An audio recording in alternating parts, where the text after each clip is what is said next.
Magnets, crystals, pyramids. Magnets, crystals, pyramids.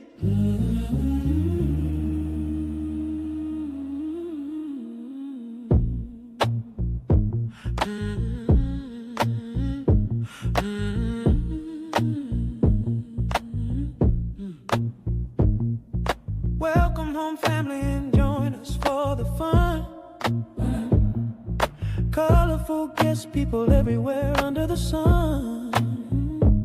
Interesting conversations. Prayers first has begun. Invocation, manifestation, conversation then will come. Magnets, crystals, pyramids. Magnets, crystals, pyramids. Magnets, crystals, pyramids.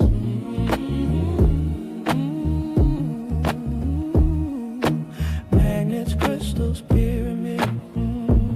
Let's start drinking some water, juice or tea. King Killer's recommended for you and me. Guayusa mixed together, maple syrup or honey. Magnets, crystals, pyramids. Oh, magnets, crystals, pyramids. Oh, magnets, crystals, pyramids.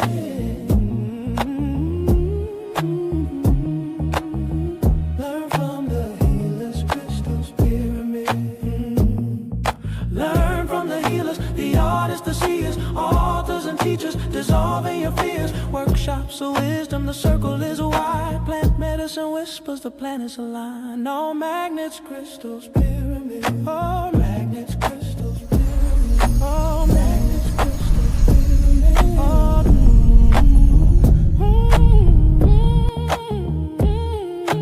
magnets, crystals, pyramids. Crystals and pyramids, magnets that spin. Organ awakening the power within. Tantra and herbs, the gateways ignite. Shamanic drums calling truth into light. Magnets, crystals, pyramids. Oh, magnets, crystals, pyramids. Magnets, crystals, pyramids. Oh,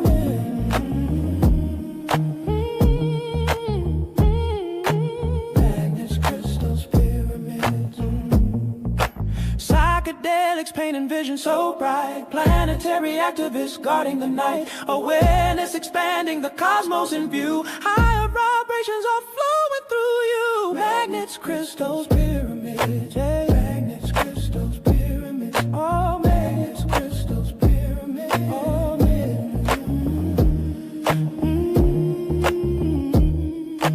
magnets, crystals, pyramids. Xenon and herbs, you'll feel much better. Drink your tea now instead of later. Stay ahead of your health. Health is always your greatest wealth. Oh, no, magnets, crystals, pyramids. Hey. Magnets, crystals, pyramids. Oh, magnets, crystals, pyramids. Oh,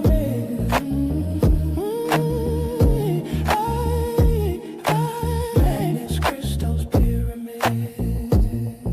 Mad science fun, tear the blast. Experiments under the sun. Sacred fire, prayers begun. Success and happiness, your destiny has come. Magnets, crystals, pyramids. Yeah, magnets, crystals, pyramids. Oh, magnets, crystals, pyramids. Oh,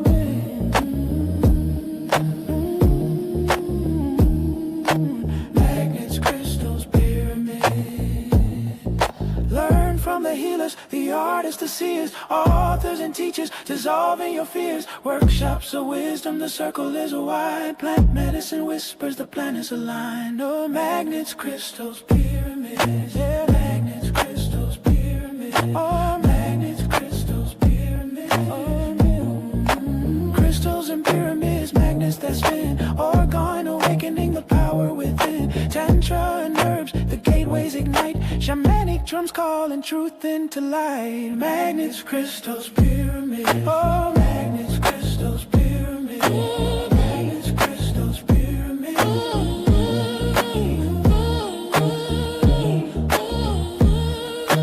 Magnets, crystals, pyramids.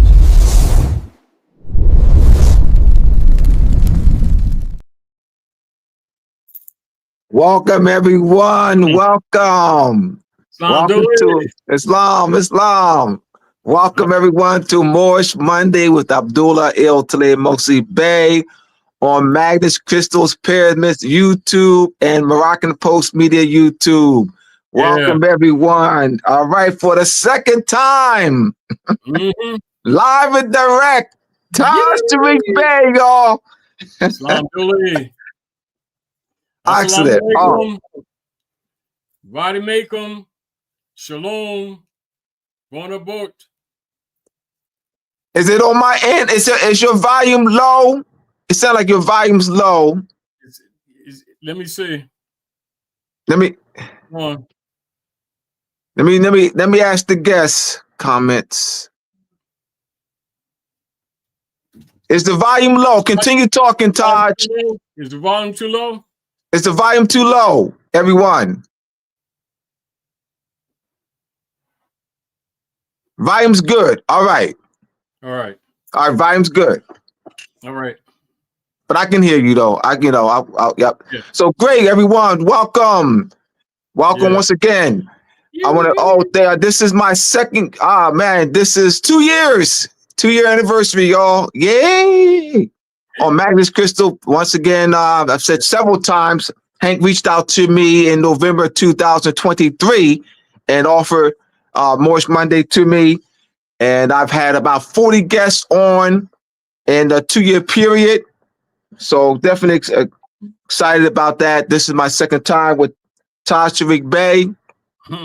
Tarik Bay, we are 33rd. This is week on the 34th year. 34th year. Yeah. Yep, 34th year. We celebrated 33 years in October. Yeah, don't time fly. I know, right? Yeah. Yeah. Well, Moorish and Masonry. This is Tarik Bay's title, as I mentioned before when he was on. Moorish and Masonry's Tarik Bay's title, and a feature article in the 3rd edition of the Al Moroccan Star newspaper, 2001, 24 years ago. I want to read the acknowledgement that I have in my book for Taj. Tarik Bay. I owe much gratitude to my brother Taj for opening up his library to me. He exposed me to a whole new world of light, guiding me on the journey of freedom. Brother Taj is a true liberator, breathing life into Noble Drew Ali's insightful wisdom. In order to change the people, you must change their literature. So I humbly present this light with the guidance of the great cosmic mother to humanity. Thank you, Brother Taj, for inspiring me to write. So this is some Moors and Masonry.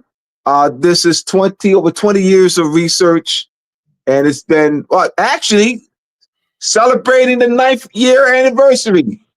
Yeah, the 9th year anniversary of Moors and Masonry came out in December of 2016. This is the 9th year anniversary of Moors and Masonry Part 1. Time flies, man. Yeah, time flies. Yeah, Taj knows. He knows. Yeah, yes. So definitely we're going to delve right into the topic, how nationality outweighs race and color. Absolutely. I have somebody put the Israel or Amanda or Albert, or y'all have it. Somebody put the questions in the chat.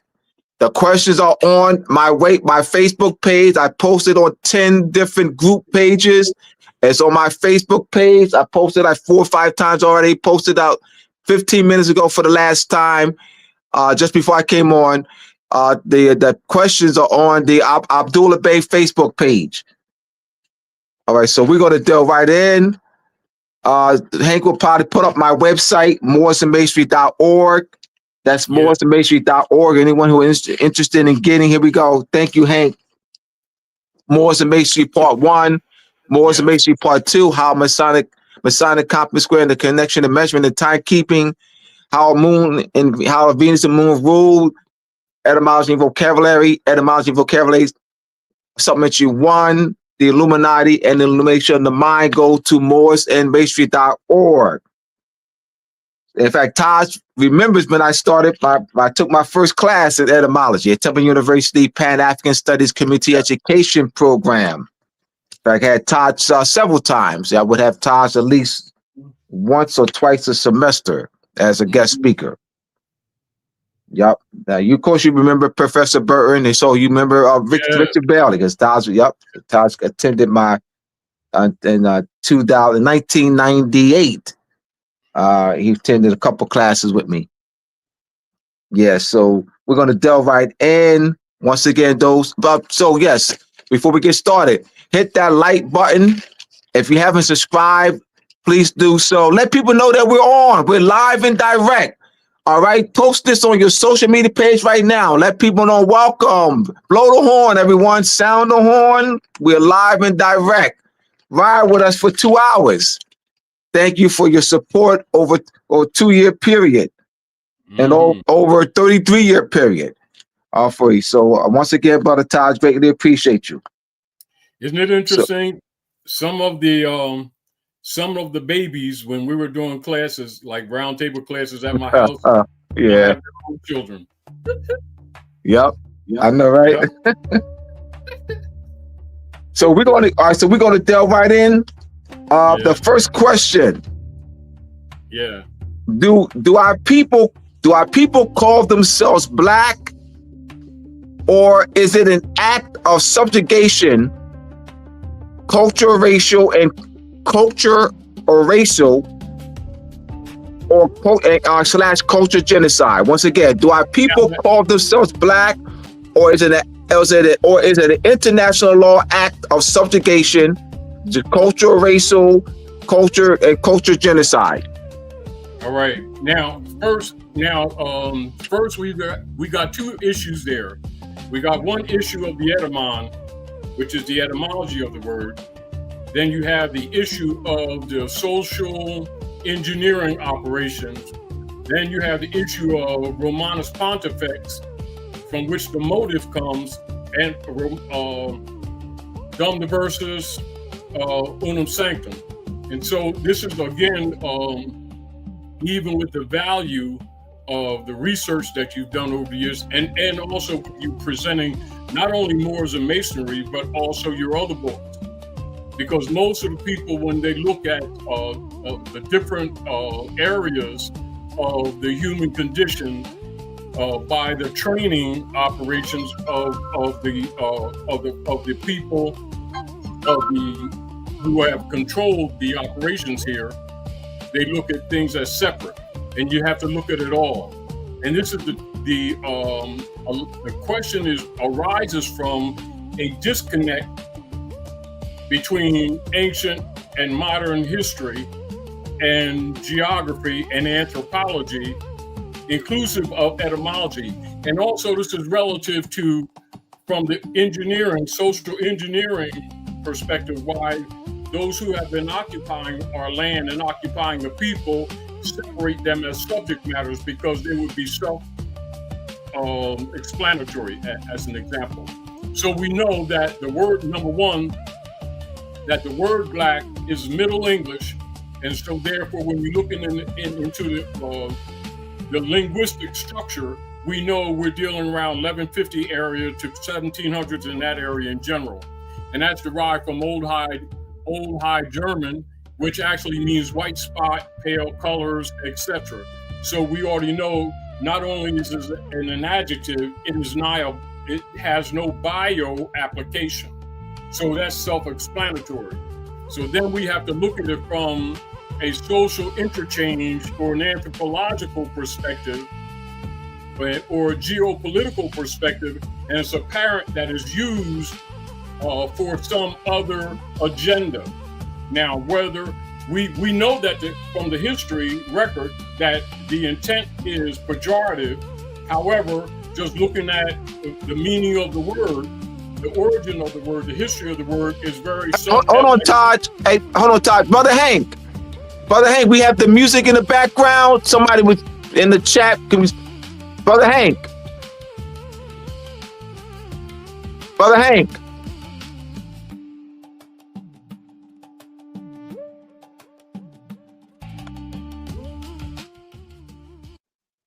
Got you, bro. All right, thank you. Yeah, somebody had mentioned. All right, thank you. All right. So it's not only what is known by any, and we gotta put things out there like it is, Abdullah. We know that people who read, so we're not talking about people who are students of readers. We're talking about anyone that has basic grammatical skills. That means any teacher from any discipline knows that the word black applied to humans is pejorative, without doubt. Whether or not they address it, that's determined to their own agenda, if you get the whole point. But the assumption that people didn't know that it's pejorative, or that it's a social engineering application to the people of Moabite Canaanite descent is inexcusable. It is only because it hasn't been taught, general etymology hasn't been taught to the general masses by social engineering design under animal husbandry, particularly after 1902 and the establishment of the General Education Board with John D. Rockefeller and Frederick T. Gates. We know that there was a political agenda behind it. And not only with the time period, dealing with 1100 to 1150 in the area to about 1700, you already know, for anyone who could read, simply look at its basic etymology and know that it's pejorative, without someone even making it an issue. So it's obvious that it has some nefarious sociological intent in its application, which is pejorative. Meaning, if you weren't even looking at it from any other perspective, just by knowing the etymology, it becomes obvious that it's not accidentally applied, but that it's also not properly applied or properly used. So if we're dealing with basic third grade, we're not even talking about junior high school. We're not talking about elementary school. We're talking about lower elementary school, third grade level grammatication. The word black is first an adjective, so we already know it has no bio meaning. It has no bio application. Therefore, it is an objective application, and therefore it can't apply to a living human hominidae being, except as a slur or some other agenda. Now, the history will expose the agenda. However, from an etymological perspective, it's already dismissed as a proper nomen applied to hominidae or to a human. That's number one. So that's the etymology. And of course, you can expand on that. But the first thing I want to relate to that is that all people who can read already know this. And one of the violations against the people is people who have been in position of leadership or teaching, not addressing that honorably indicates their actual agenda, whether admitted or not. Now, so we know that. And is there any other part of that question that I didn't apply? No, that was good. This was good. Yeah, this is yeah, that was good. Good answer. Good answer. So that immediately dismisses it as any instrumentality or any literature that refers to the natural people under the black nom de guerre or brand as an ancient history is immediately lying, which is easily told without even just simply looking at it etymologically, without even having any other agenda of comprehension or understanding. And this, again, this is why people who really can read really don't excuse so-called black leaders and teachers pretending that our people are black, because they have to be pretending because they can read. All right, so we're going to go to the next question. And I say that to say that it's not debatable, really, although people debate it. It's sort of like somebody arguing that they have to litigate whether 1 and 1 is 2 or not based on who says it. Now we did now so we addressed black. We addressed the word black. Yes. Now the next question. Why do the masses of people, and this is pretty much parts of this is in different parts of the world as well. Why do masses of people use the words white, and we already addressed black, but white, black, red, yellow, and brown for people of the human family, for the people of the family of nations? Now this goes / human family. This goes to the geopolitics and knowing the history. And so we would more or less approach some of the influence of the social engineering from, let's say, Blumenbach and Carlos Linnaeus, who's generally known as Carl Linnaeus. Carlos Linnaeus, who's usually referred to as Carl Linnaeus, but that's Carlos Linnaeus. All right. So this is where you get the phenotype operations of the race paradigm that people are mentally locked in these modern days. And that's around 1758 area, something like that. All right. And that comes from one of his books, I think the 10th edition, as you all noticed, dealing with classification of hominidae. And so they created the code or they adopted or addressed or expanded on what was loosely used as a code system for social classification or a caste system, the white, yellow, red type thing and stuff like that. And so when you're dealing with that too also exposes all scholars who pretending that there's ancient white history or ancient black history. Even presenting that argument by any scholar is indicative of a disqualification of their titles of scholarship that they have been claiming and putting on our people. So there's two things involved there. Either they're minion operators for the genocidal operations of Unum Sanctum, because if they have a title and they can read, that's obvious. Because if they're looking at the word black and a social engineering application, they would reject it regardless of anything else. No different than if someone knows basic math, basic arithmetic. You would not be arguing about an interpretation that 2 and 3 is 5, but because somebody else from a part of the world spoke it, it becomes 6.5 or something like that. Same thing. And so knowing that black is pejorative, then you would start looking at the socialization angle. How did this come? You would be thinking logically, how did this come about that human beings have been classified under a color system, which is in itself not natural? That's number one. So a thinker would say, where did this come from? And of course, as soon as you do research, you'd find most people would talk about Linnaeus. And so you would look at this phenotype operations of hominidae or human species, and they would call it among themselves varieties. But the general race paradigm that people use in the contemporary time has its strength origin around Linnaeus's operations of the phenotype of the human family. And so if someone's looking at the so-called race issue, even to talk about race as a subject matter in any intellectual form or any study form, you would immediately go to at least Linnaeus.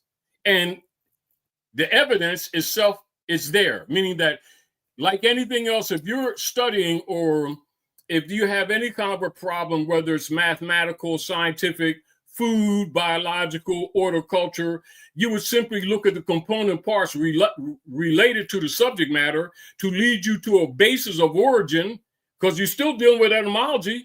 The principles of etymology still applies in general research, general scientific research. No bias, general scientific research would lead you to Linnaeus if you're talking race. And apparently, if you're dealing with 1758, you already know that whole race paradigm, if you take it beyond that, somebody's lying. So that would immediately make the being aware that they're being engineered socially with an agenda. Then you start looking at, who has this agenda? And what is this agenda tied to? What was the motivation? What's the origin? And the same principle that is applied in etymology as a rule is applied to history as a rule, because they're all tied together. And the more that you look at this stuff, you can look at almost every discipline with the principles that are applied in basic etymon study, applies in general to analytical study of any subject matter. But since we're talking about humans, it becomes apparent that it's a socially engineered operation. Now you would start trying to go past that to find the actual origins of the Asiatics or African peoples or the European peoples, and you would deal with what you call an anthropological footnote and notification and put the pieces together. And not only would you find out the real true origin and meaning of the words that are applied to these people, you'd find out the history of how these things came about at the same time. Then you look at the timeline, then it becomes obvious that someone or some body of people thoughtfully, with an agenda, constructed a paradigm of thought or narratives to present to the masses. Then you'd have to look at, what was their agenda? And of course, then you'll find the real history. And that's how you get past the reconstructed history that has been controlled, particularly in the Western Hemisphere, relative to the Asiatic people at North America that have been branded Negro, Black, or colored. And it becomes obvious even to a child that it is not only BS, and it's not only intellectually negative and pejorative, but it is actually expository of a corrupted agenda of whoever is presenting it, no matter who it is. And also inexcusable. Meaning, if anybody can read, they can't excuse to be having been confused about any of this. And if they said they can read, or if they have a title of any teaching title, and they have to be corrected, that means they're corrupt, either deliberately or they're disqualified. And that's not opinion, that's the math of the information. What you call cause and effect. Basically what's obvious. And one of the interesting things I find, Brother Abdullah, over the years is how people who have titles or have been teaching, when presented with even these questions that you've asked, will in private admit to it and then turn around and go right back out in the public venue and promote the Linnaeus paradigm as if it's valid, and then pretend to be trying to solve the so-called race problem with our people. All right. Once again, those who are just joining us, welcome. Welcome to Moorish Monday with Abdullah, Talib, Mosi on Magnus Crystal Pyramids YouTube and Moroccan Post Media YouTube. Please hit that subscribe button, the notification bell, ding, ding, ding. All right. And let people know that we're on live and direct. We've been rolling for 25 minutes. Definitely, we'll continue here. Also, once again, somebody put the questions in the chat. The questions are on my Facebook page, the Abdullah-based Facebook page, and also posted on 10 different group pages. So we'll go right to the third question.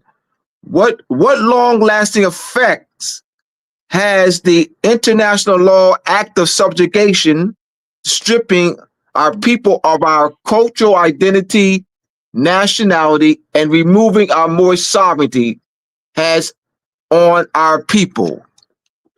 in layman's terms, in just lay language, ordinary everyday language, where the question relates to what would simply be called, what are the social, political, educational, and economic effects of colonization of the Western Hemisphere by hybrid Europeans, generally referred to as the Colombo expedition type thing, 1492. In general, that's for the general subject matter. Then, of course, when you go into the history of Iberia, which we know Europe is really Iberia, we know that. So once you start researching, then you find out that what is known as Europe is Iberia. Then you start looking at the war records, etc., and then you start seeing how this came about in the Western Hemisphere with this colonial effect. So now you start looking at the agenda. That's how it's easy to find why and how and what is done with this social engineering of this race paradigm, and you find its connection to an agenda of conquest.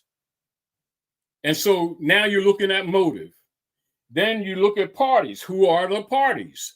Then you discover, whoa, these people who have been major targets of these color code systems, mean subjugated, aren't at all who they've been claiming to be.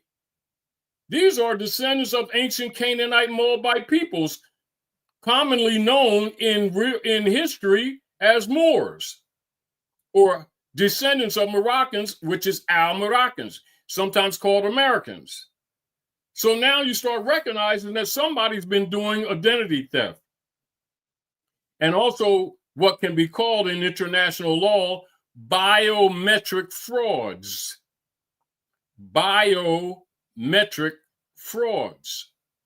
And so that would be dealing with people who would really be doing what you would call reversion of estate suits on a more a litigated measure, meaning that people who are seriously countering them, dealing with international venue, they would be charging the colonists with biometric frauds. And people need to get familiar with that too, because that would be where the real arguments would be.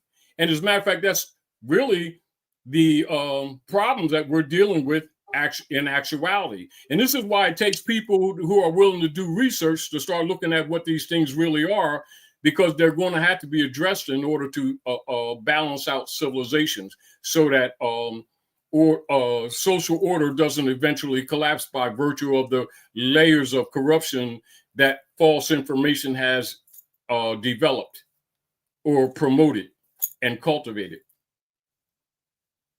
Is there a part of the question that I have not addressed? No, absolutely. No, that's great. And I'm gonna put this is a statement here.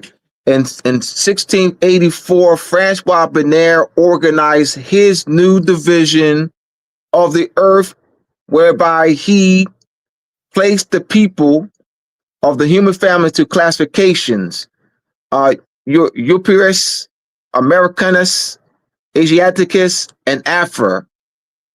And as you mentioned, it was called Linnaeus in his 10th edition of Systema Naturae, 10th edition, 1758, that he added the black, white, red, and yellow, and he used Latin words, albus, whoopensons,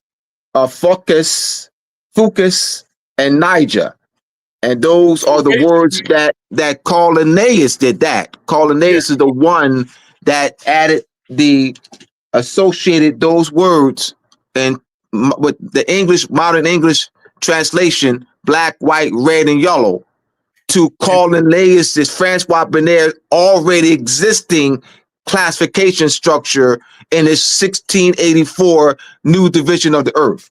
And Todd broke that down with Carl Linnaeus. And now we have here, and you pretty much answered this. I'm going to ask the question uh, for what is the origin of the common understanding meaning associated with the word color, complexion, skin tone, pigmentation as used by the EEOC, as Equal Opportunity, Equal Employment Opportunity Commission, and the United States courts, using the common understanding meaning of the word color. What is the origin of the thought of associating the words, associating complexion, skin tone, and pigmentation to the word color? So now And you're still going back to Linnaeus. you're going So back to the layers. Yeah, I wanted to ask that particular question for the audience, to know that the EOC and the United States courts use the common understanding meaning of the word color. Now, and so and not now, the legal meaning. They don't use the legal meaning of the word color. They use the common understanding meaning of the word color. Yes, so connotative, not denotative necessarily. Now, and so now we still have to go back to it becomes obvious soon as you look at these things, it becomes obvious that there's a narrative origin that has a social engineering agenda behind it. That's obvious. How do you say not debatable? Meaning that it stands out. It stands out like a wind. It's obvious, meaning that it's indisputable. Whether or not someone's willing to address it is another issue. But this is back to where sociologists and scholars have no excuse of pretending they didn't know, or that they don't know, or that it's questionable whether or not our people are Negro, black, colored, and all these brand pejorative nom de guerre that have been applied to them in contemporary times. So it obvious goes back to Linnaeus.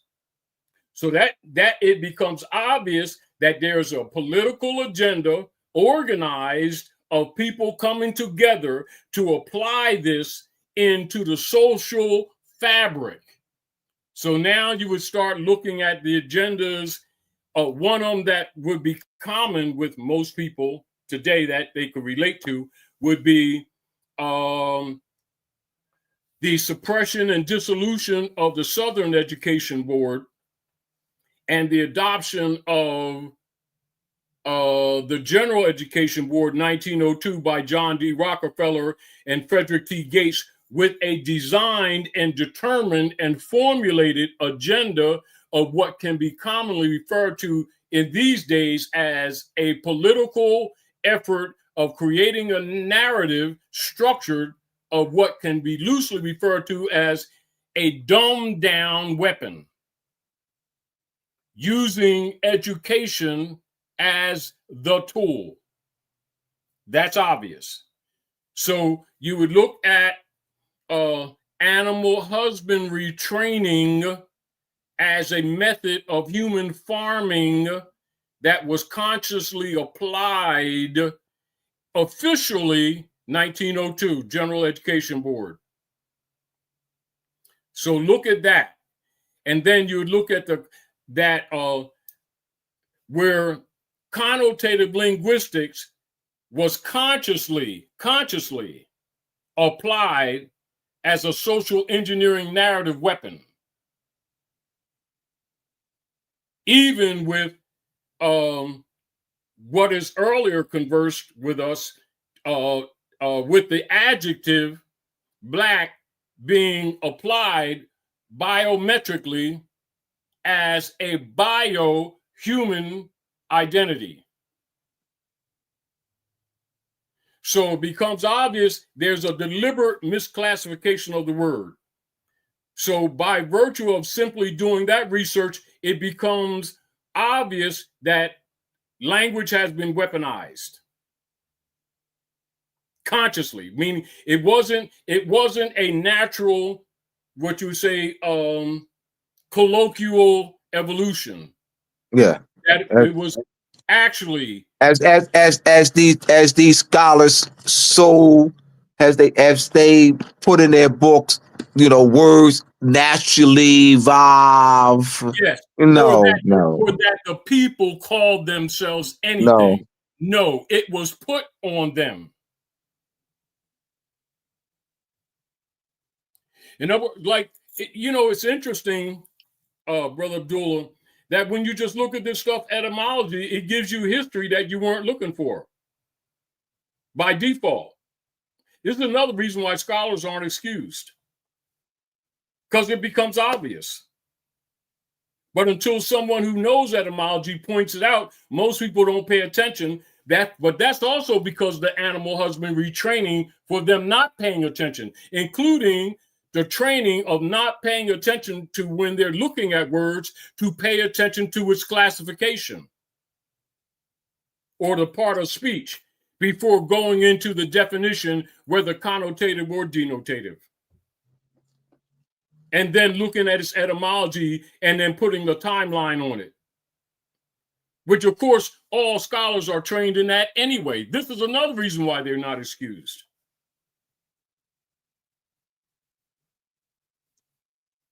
So that misunderstanding and lack of knowing that those who have perpetrated whatever venues of so-called education that they promoted are found guilty by their own negligence,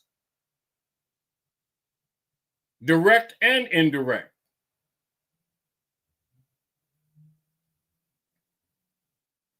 We're gonna go to the next question. What is the meaning of the United States Supreme Court Justice Daniel's statement in the Dred Scott versus Stanford case, 1857? I'm going to read it.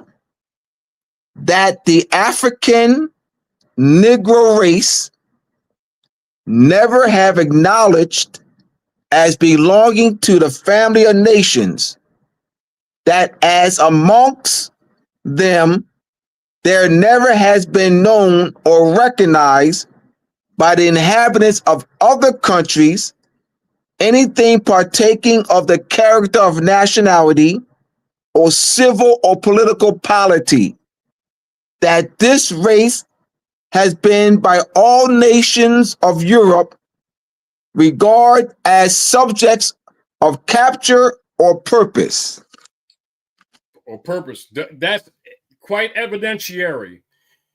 So what is he saying? He's really saying, if from a legal or lawful perspective, to have a complaint to use national or international law, because you deal with diversity if there's a controversy between two parties or nations.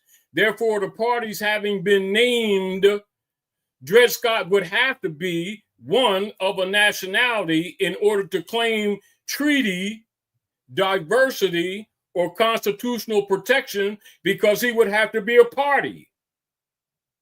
That's number one. Number two, therefore, void of that by taking on one of the brand systems as an identity, that's an avoidance of heritability, whether deliberate or by some other cause not stated necessarily. He is void of constitutional or treaty protections and obligations that are in place to protect nations or people of nations in diversity argument, which would be found in Article 3, Section 2 of the Constitution for the United States. And being Dred Scott was clearly not of the European stock, the law, as standing on the law on the land, would be Article 3, Section 2, dealing with treaty. So you're dealing with Article 3 or Article 6 of the Constitution for the United States. And when you trace the parties, that would be the origin of the parties of people of Europe and people of Moorish descent, from which that structure was formed, both the treaty and the Constitution. Now, from a pedigree, from an actuality of pedigree, Dred Scott would have been, by right of law, Moorish descent, but he claimed to be African American or some other venue that has its origin in the Linnaeus doctrine. Yeah, Negro. All right, Negro, so which the now, word Negro has its origin um,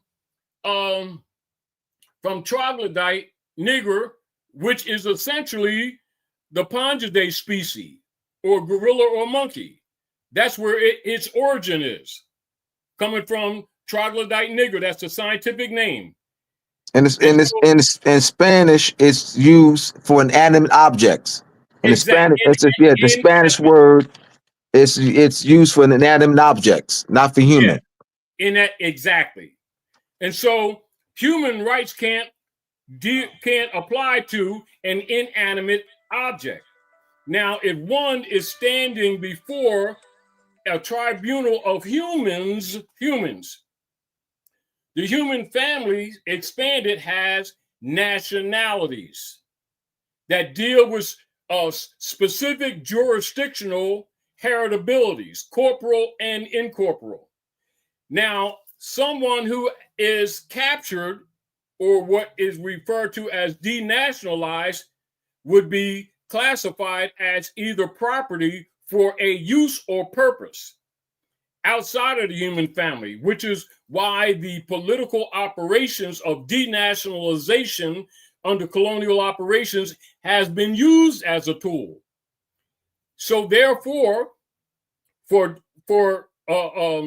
Dred Scott to be outside of that misclassification of the Linnaeus doctrine which would be property, or what is commonly referred to as chattel, for rights to apply, he would have to make the argument as what is known as diversity. And so he would have to name the nation state to which he belonged and show that the court has both jurisdiction and subject matter jurisdiction and territorial jurisdiction in order to claim a right on the land. Therefore, the plaintiff obviously is in error. But also for the litigants, or for those who are running the court, to really express the real reasons for the plaintiff being in error, would it also expose themselves? So they just simply did with a litigated charge or report of denial by virtue of the status of the being. Thus, plaintiff in error. Now, Taj, this statement is not known by many people, though. This statement here, by Justice Daniels' statement. Yeah, a lot of people don't know that. They do not know this statement. Yes, you know, and then you would have Europeans. Now, there'll be Europeans, and Europeans who want to continue to push our denationalization, dehumanization, will call Justice Daniels a racist. Justice, yes. This statement is a factual statement. It's still back to Linnaeus saying this statement is a factual statement. Yes. So I support Justice Daniels because this statement is a factual statement. Because he's telling the truth. He's telling the truth. He's telling the truth. They're not what you already know. Well, of course. Understanding that they're occupying. Right. Of course. People. They're not going to say we're occupying you. We no, of course. You. Right. But every man, woman, and child must confess their own by natural law to be heritable, and that the right of nations, or the bodies, or the people who are members of the nations, are preserved among people who are party to nations by either treaty or constitutions, both of which are constitutions. Therefore, you must bring up the constitution or the treaty that shows the venue their obligation to you to preserve or protect your right. Technically, if you don't know your right, you ain't got one. And also, if you don't have a nationality, you can't claim the right to a constitution that has no origin with you. Because your body, by heritability, have to have evidentiary production or participation in the rule of law that you're seeking for your protection. You are in error till you do that. Now you're getting into the value, the actual important law value of nationality.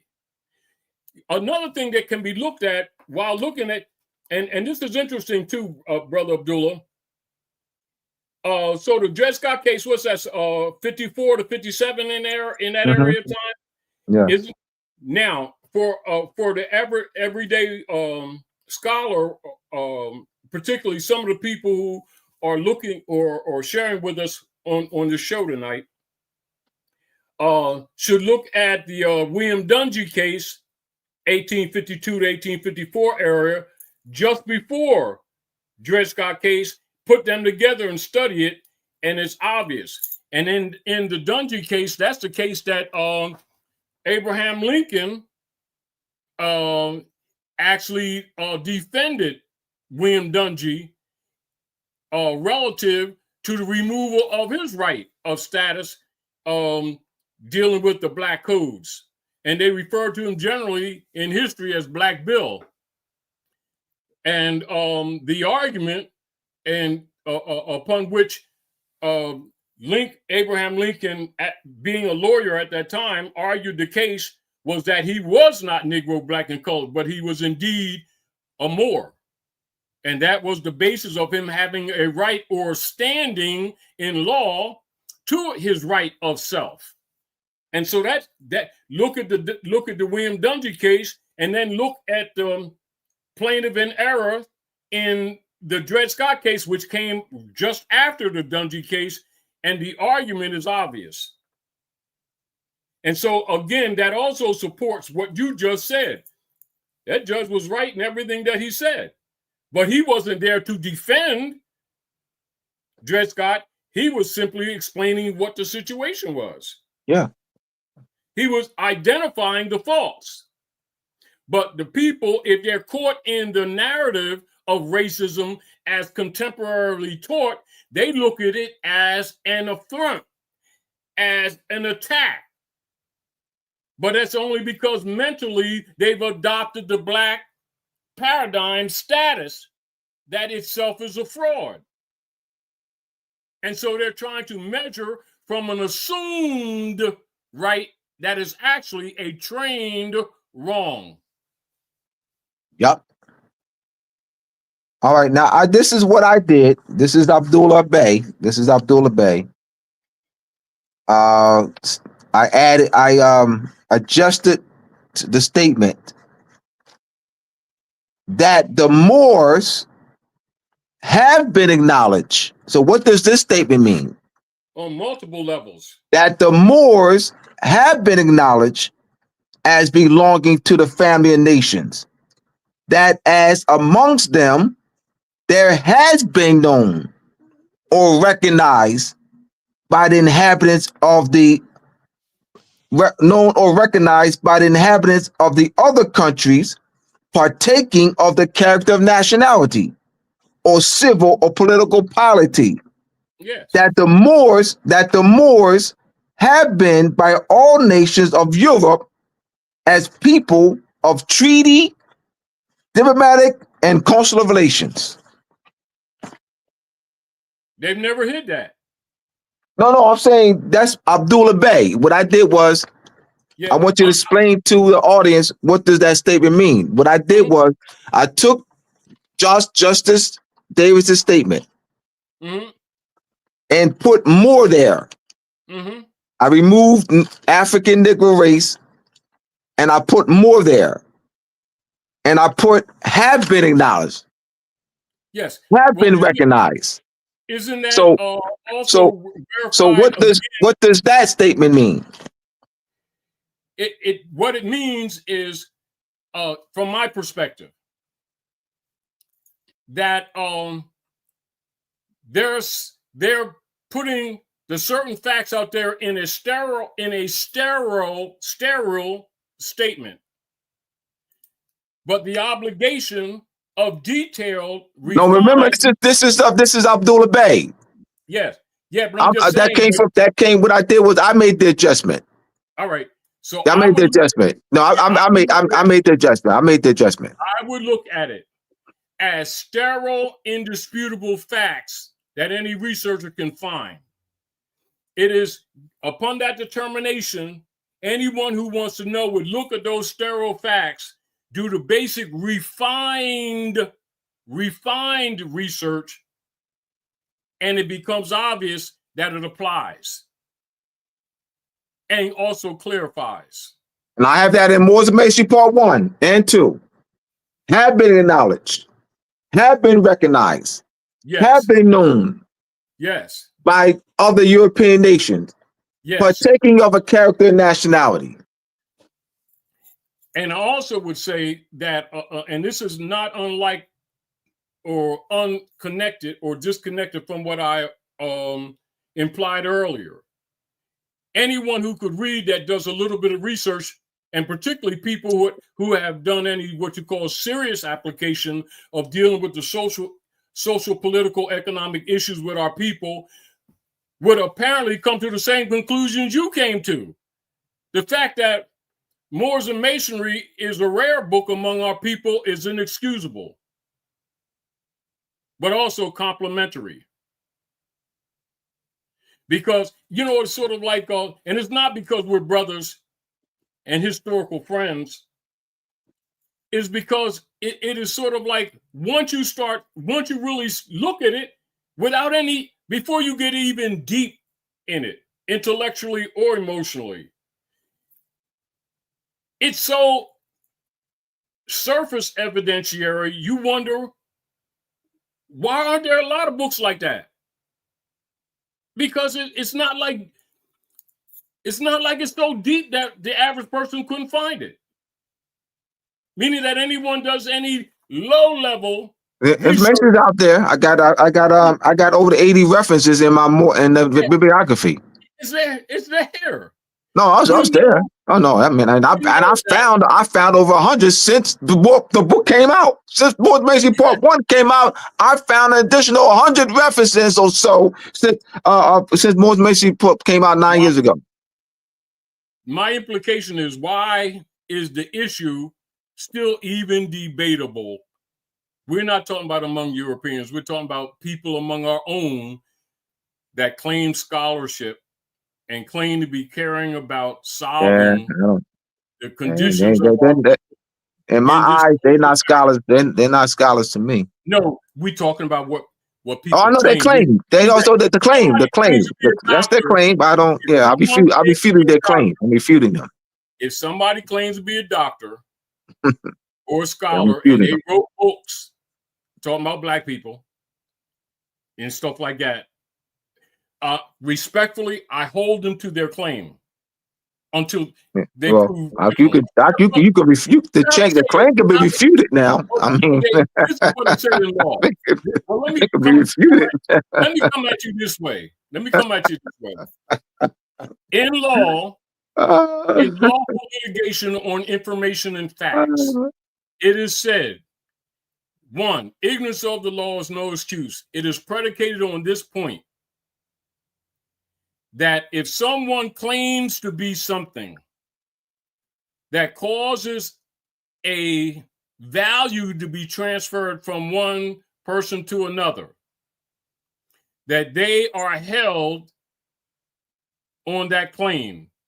And this is where you look at law cases, whether you're dealing with corporate people who are hiding behind LLCs or some corporate entity, and a magistrate dealing with the facts would say, when they say, oh, well, we didn't know that caused the injury, and the magistrate would say, an argument under color of law is not acceptable, meaning that you can't use ignorance as an excuse for causing injury to another, that transfers to another a right, a liberty, or a property. Therefore, a tort or transfer or be tort. trespass is there in evidence. And in basic litigation, that's basically what you're looking at. You're looking at people's either rights or properties, hereditaments. And even when you're dealing with social norms, you're dealing with organized principles that are based on the principle that my rights are with me as long as I don't interfere with your rights, and vice versa. And basic rules of social order are generally built around that area. Meaning that, and thus they say, ignorance of the law is no excuse, because it's basic common sense. Meaning, don't step on your feet and act like I didn't hurt you. And don't use words in any kind of structure to take your fez or to steal your glasses and pretend that I didn't know that I was taking something that didn't belong to me. That's basically what it's saying. So when back to the William Dungy case, when Lincoln was arguing on behalf of William Dungy, the argument in his basics was that Black and Negro, etc., didn't apply to him in any reality, no matter what it is done in the social format. But his pedigree is more, and therefore he has standing in the human family. That's basically what won the case. And that supersedes the Dred Scott case. And it's interesting, Abdullah, when where so many scholars refer to the Dred Scott case, and interesting how in support of the argument, because most of them played a race game, I suspect that's why they don't address the William Dungy case, which by timeline just superseded and overlapped the Dred Scott case. And it would be interesting, because they're so related, why don't they argue those cases together to make it very clear why the Dred Scott case terminated with plaintiff in error? Because it becomes obvious if you read the William Dungy case. Meaning that here you're dealing with 1852 to 1857 timeline. Two cases dealing with the argument of race and the status. Both of those cases dealt with that. And both of those cases dealt with rights, the preservation of or the loss of rights and liberties. Both of those cases. The William Dungy case superseding the Dred Scott case.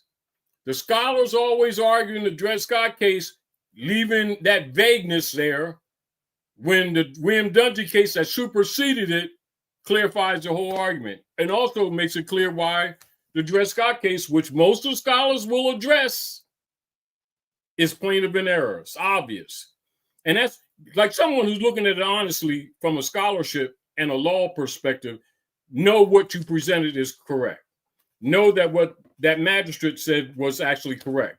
They attack him because of their perception of the race paradigm of the Linnaeus doctrine that has been adopted into the social structure of the United States Corporation Company that has been presented in contemporary times as a country, which is also a fraud and misrepresentation, that support and structured the social dynamics of the Linnaeus doctrine within the social training that terminates in the Dred Scott case mentality.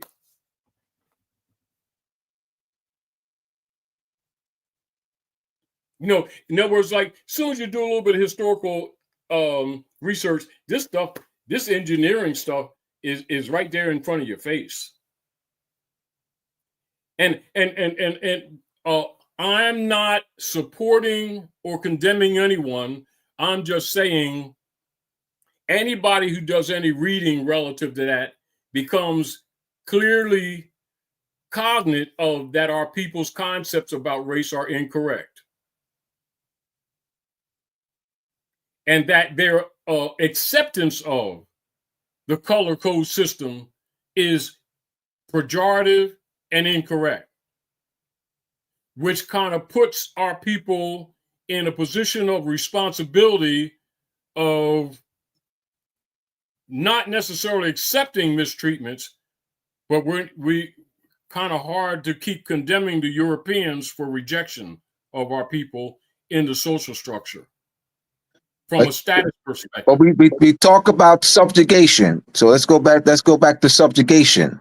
Yes. And let's go back to the question. Let's go back to this question. All right. Let me go. I want to revisit this question. Do our people, and you address this very thoroughly, but I want to bring you back to this question. Do our people call themselves black, or is it an act? Is it an international law act of subjugation, cultural erasure, culture genocide? Now let me clarify. It has been since its origin promoted and pushed out on an international venue, but its origin is not international.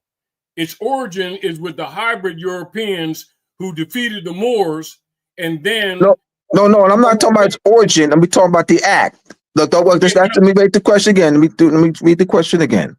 Yes. Do our people call themselves black, or is it an act? Meaning, and you explained it well that this was put on us.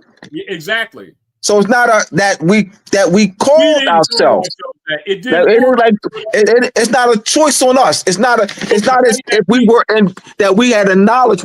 That's like you had the Chinese. Yes. To say that we called ourselves right. The there we go. Itself implies that the origin was with us. It was not, is not. That you got it. You got it. You had it the first time anyway. You had it already. It has no historical or political standing. So the question itself is kind of like conclusive when it shouldn't. It need to be cleaned up. But no. Say is it an international act of subjugation, meaning that element of subjugation is whereby a state, cultural racial, stripping a people of their cultural identity, renaming and reclassifying a people. Those are acts of subjugation. We're identifying now. What? The black are being renamed and reclassified as black. Cultural racial, the stripping is an international law act of subjugation. So I'm saying, is it that, or is it that we call ourselves black? That we call ourselves black, or is it? It is the latter. Yes. However, I want to add to that. Mm-hmm. For the and I just wanted to clear that up for the audience. It's important that we clear things up for the audience. The divine being who projected that question. This is for your research in the international venue. Biometric fraud. Write that down, do your research, come back to Abdullah later with your answers. That's an interjection and a subject on its own that must be addressed in this contemporary time for solution.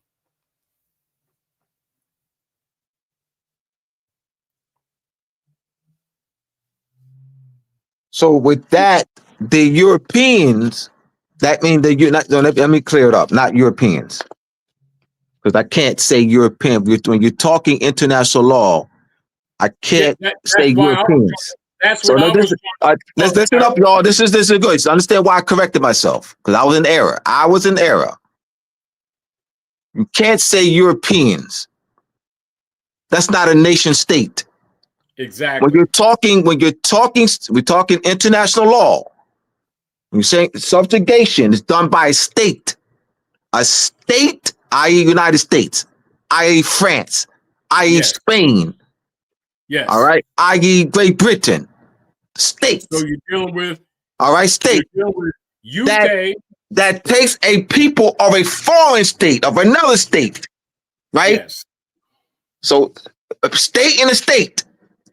Now, So that's why it's not, they can't, there's not, you're not going to United Nations, you're not going to by saying European. That's not a state. You have to identify the state. United States, France, Spain. So I'm teaching you international law. I got to be very specific. We ain't going to say no Europeans. We're not going to say Europeans. We're going to say United States. We'll say Spain. We're going to say France. Exactly. Interjection. So now we're talking about UK, Circle Church and Chancery, Spain, Portugal mainly. Those are the ones in the front. Even though you have secondary actors, those are the main ones. So then you would deal with the heads of those states, and because the physical bodies of the actors, you have what you call political descendant, corporate descendancy. And so that you would be, when you're talking about the nation states, you would be talking about the party heads by political descendancy. So that would be the international or the geopolitical agenda of those who would be classified in suit. And one of the reasons why they keep promoting, and it's including compromised people on our side, keep promoting the Linnaeus race paradigm, is to avoid accountability while pretending to, pacify the people as if they're trying to solve the problem when they're really not. But they know that if people don't know about the social engineering, the Carlos Linnaeus doctrine paradigm, etc., and national identities, that they would always be able to dance around solutions and dance around accountability while pretending to be addressing accountability. I want to go to the third guy. Johann Friedrich Blumenbach. Blumenbach, yeah. Now Blumenbach. So now we're looking at Francois Bernier, 1685, New Division of the Earth. Carlo wrote Linnaeus, and he had 10 editions from 1713 to 1758 with his 10th edition. Now, in his 10th edition, as Taj mentioned, in his 10th edition is when he added the black, white, red, and yellow in the Latin words. Now, called Johann Friedrich Blumenbach on 1775, he has his on natural variety. But in 20 years later, in 1795, he added the 5th class, brown. Brown. And he also associated the word Caucasian with white. That came from him. When you see on applications, y'all, when you see on job applications, so we're looking at now when y'all see on job applications, white / Caucasian. Yeah, 1795. Called Johann Friedrich Blumenbach. Yes, white / Caucasian. Yes. That came from him. Yes. And he also associated Europeans with as Caucasian, like you see in the 1790 Naturalization Act, the 1790 United States Naturalization Act. All right, where he applied free white person, a white person, to those commonly belong to European races. All right, 1795. Interjection. All right. Show now, and it's interesting, but also common obvious sense, how once you start looking at these things, the etymology of the history becomes obvious, because one thing leads you to another, and you start looking at the connectivity. but you also start looking at the social engineers cognitively and definitively studying each other for political purpose application. And they did just act, and you know what? You right. Called Francois Benaire, 1685, and his new division of Earth, called Linnaeus, Johann Friedrich Boombach, and then you have throughout the 18 and 1900s.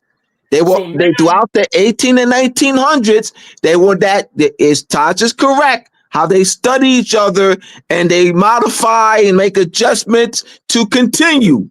So now let's it's quite a few of them throughout the 1800s, quite a few of them throughout the 1900s. Yes. So now let's look at the connection. Connections. Social. All connected. All absolutely. Right. So now let's look at what is the implication of the MoMA parade at Philadelphia. Then you have to look Tie it in. Yep. Then you have to look at Horace Greeley, the New York newspaper tycoon, and the promotion of the race paradigm through the Whittemore Party and the Whittemore Convention 1854 at Philadelphia, and tie that also to the Rockefellers' operations of the education animal husbandry later, 1902. It's all tied. It's all everything tied. It is so obvious.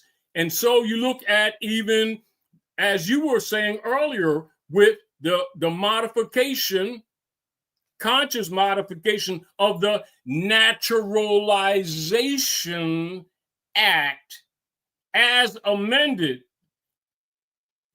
1870? 1870, but first comedy U was first used when it first was enacted in 1790, and then it ties George Washington. George Washington proposed that. Yes. All right. So now, why did that George? Once because Taj is correct, they're using Linnaeus, and Johann Friedrich Boombach. George Washington proposed, all right, that white be used for European, but that didn't come from George Washington. Once again, that was called Johann Friedrich Boombach. All right, but that was George Washington proposing that to be put that definition in the 1790 Naturalization Act, because this tied to Northwest Territory. This tied to Northwest Territory. The Northwest Territory. What they did was they populated. Populated. That was that definition. The 1790 United States, the first Naturalization Act, 1790, is a direct correlation of populating the Northwest Territory with Europeans. They brought Europeans in from Europe to populate because they had the business plan, the land ordinance of 1784, land ordinance 1785, the Northwest ordinance of 1787. So George Washington, he's the Virginia. Virginia had the largest claim. Virginia State had the largest claim based on the 1609 and 1619 of Virginia Company's claim. They had the largest claim. Virginia States in the Virginia Secession Act ceded her claim to the federal. Exactly. So that's why George Washington was a surveyor. He was tied to the survey company, a major survey company. This is major. This all ties in. It all ties in to their using the definition of the 1790 Naturalization Act. That comedy counted as European races. That ties to Johann Friedrich Boombach. Taj is correct. It all ties in. Let me go to law. Just as an interjection, right? Common knowledge among scholars, all scholars. You know, this for people who would like to excuse themselves can't excuse themselves. And we want to qualify law, though. We want to qualify that, Taj, because I'm going to read. We're going to read United States Supreme Court case where they use the common understanding meaning of white. So we have that has to be qualified because they will say that law. They're using the common understanding meaning of white for to determine who could be a United States citizen who's not. It's the United States Supreme Court case. Two of them. Read. Yes. And this is page 792, free white persons.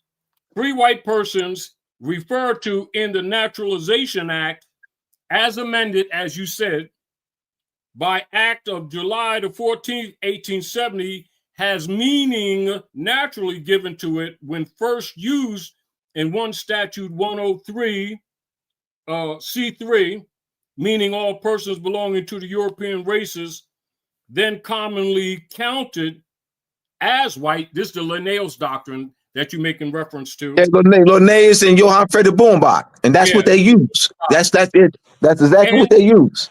And to their descendants, including such descendants in other countries to which they have immigrated. So now you're talking about countries. So we're talking about members of countries, and the engineering becomes obvious.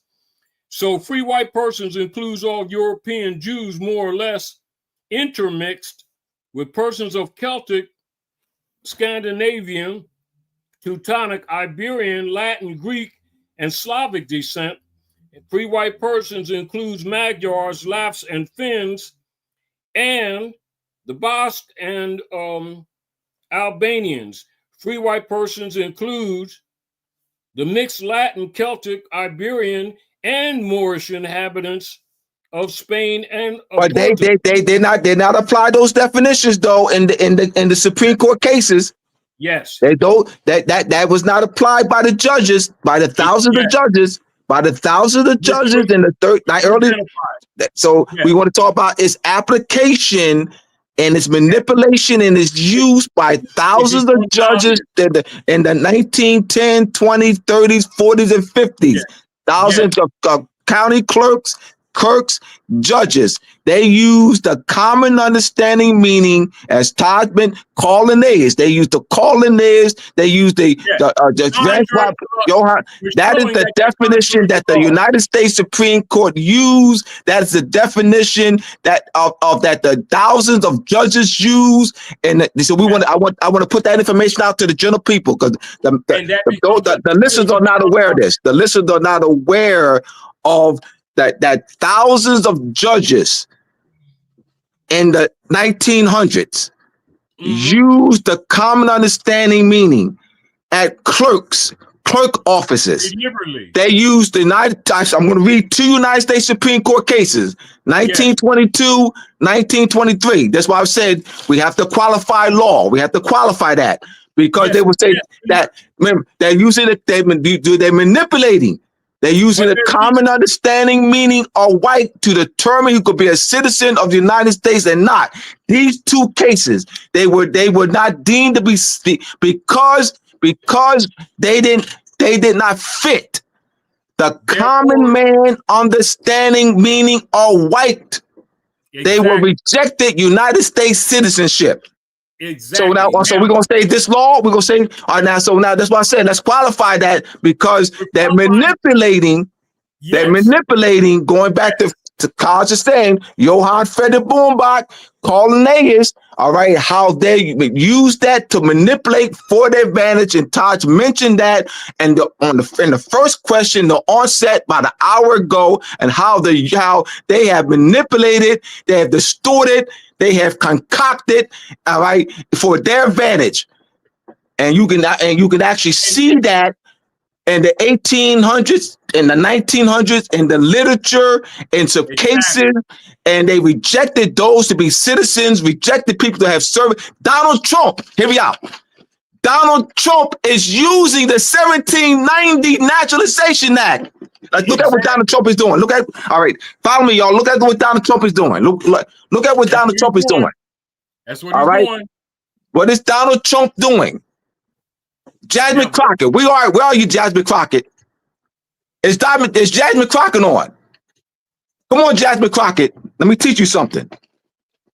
Come on, Jasmine Crockett. Jasmine Crockett, hear me out. Donald Trump is not doing something new, Jasmine Crockett. Donald Trump is pushing for the enforcement of the 1790 United States Naturalization Act. He's not doing something new, Jasmine Crockett. but she's also being a member of their corporate Congress. She's obligated to do the same thing. Right, wrong, or indifferent, she's obligated to take that position too. And this is the unfortunate social damage that's been done to our people by the miseducation that they complain about. And is that within their concepts of argument, meaning well, she's actually arguing against her own interest. But also in the entry of, even as you were saying, the modification of the Naturalization Act, doesn't amend it mean modify? So When they did, they continue. Saying without explanation. But let's do this. There was confusion in the night, and the judges, thousands of judges and clerks were confused. They were confused, despite the amendment in 1870. The confusion was there throughout the 1910s, 20s, 30s, 40s, right? And you see in the 1922, and I'm gonna read cases, 1922 and 1923 United States Supreme Court case used the common understanding meaning of white to deny citizenship. There were confusion. Even though they still use the language of the 1800s or 17th centuries. Yes.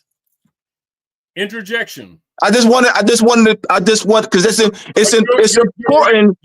It's important to deal with how they were using because this affects our lives. This affects our lives and how they continue. We still tying the colonization and French weapon there. How that was well entrenched. That was because, as you mentioned, Taj, because it was well. You talk about by 1900, by the year 1900. Yes. You're talking colonizers 1758. That's 142 years. Yes. That's 142 years. This is important. This is very important. All right. Because this is the social engineering. That's 142 years. We just talking about from 1758. Now we got Johann Friedrich Blumenbach. We can go 1685. From 1684 to 1900.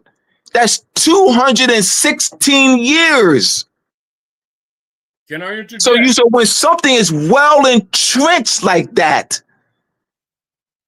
Interjection. So that's part of the social engineering, being well entrenched in the social fabric of society, whereby thousands of judges, clerks, and so forth was confused about racing. How this is major. This is major. It is major. It is major. But let me interject in support of your argument. My differ with your argument is that I don't excuse them. They weren't confused. They came to the recognition that if they addressed, as you say, the law, right, that they would clash with the Circle Church and Chantry's agenda of the Reconstruction, meaning that indeed, as you argue, they took those positions.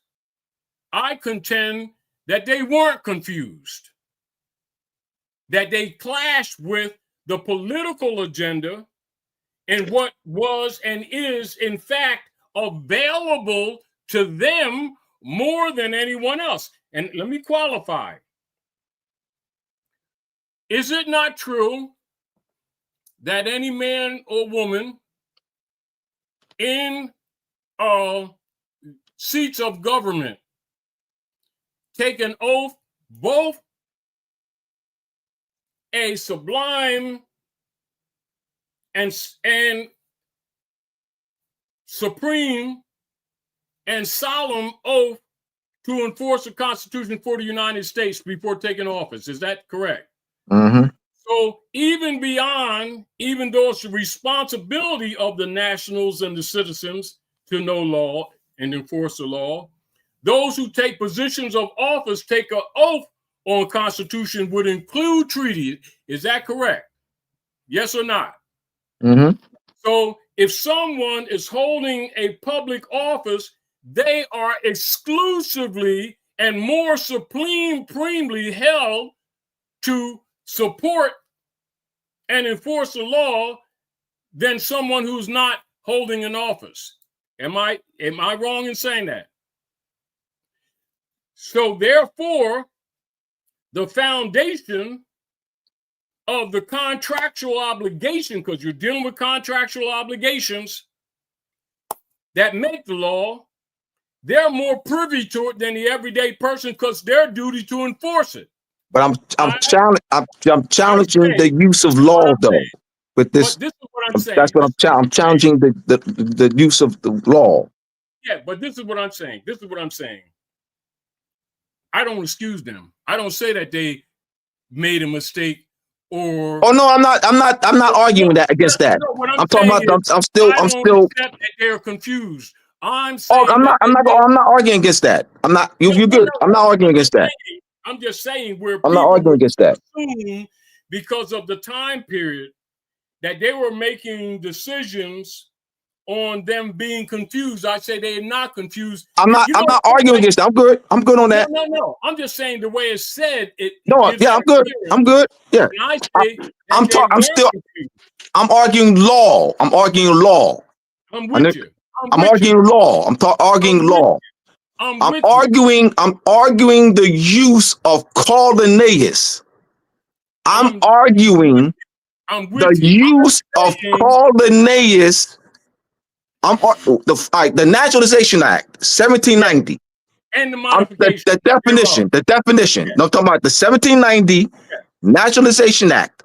Yes. I'm talking about the 1922, 1923, the common understanding, meaning that being designated as law, that being designated as law, as the 1922 United States Supreme Court case. In 1920, I'm about to read that being a lawful decision, that being law, the use of the word law. I'm talking about the use of the word law, trying to Francois Bernard, Linnaeus, being used, drafted in this United States Naturalization Act. Being used, that being used as the word law being applied to the 1923 United States Supreme Court case, that the word law being applied to the 1790 Naturalization Act, that the word law being applied. I'm challenging that. Exactly. And I'm challenging that. I'm identifying exactly what you just said to this degree, that in fact, what I'm implying and what I'm saying is they recognize that conflict that you just identified, and they made a choice to support the engineering because of their position. I'm with you. I'm with you on that. That's what I'm saying. I'm with you on that. I'm saying they weren't confused. they came to a ridge that was evidentiary of distinction between law and a color of law, including a color of office. And they made conscious choices to go with color of the Linnaeus doctrine and under the pretext that they were executing the law. That's what I'm arguing. Well, you and I, we on the same page, because that's exactly we're on the same page. I'm arguing that they weren't confused. That's what I'm arguing. No, I know, I'm really good, and I'll make it clear their use of the word law being applied to call Linnaeus, Franz Barbener. So let me read the case. Let me read the case summary. Let me read the case summary, 1922. All right, because this is for the audience. All right, this is for the audience. Yeah. Ozawa, O-Z-A-W-A versus United States. That's 206, 260 U.S. 178, 1922. The term white, as used in the revised statute, law, is it law? It's a term, yeah. 2169, and in all the earlier naturalization laws, yes,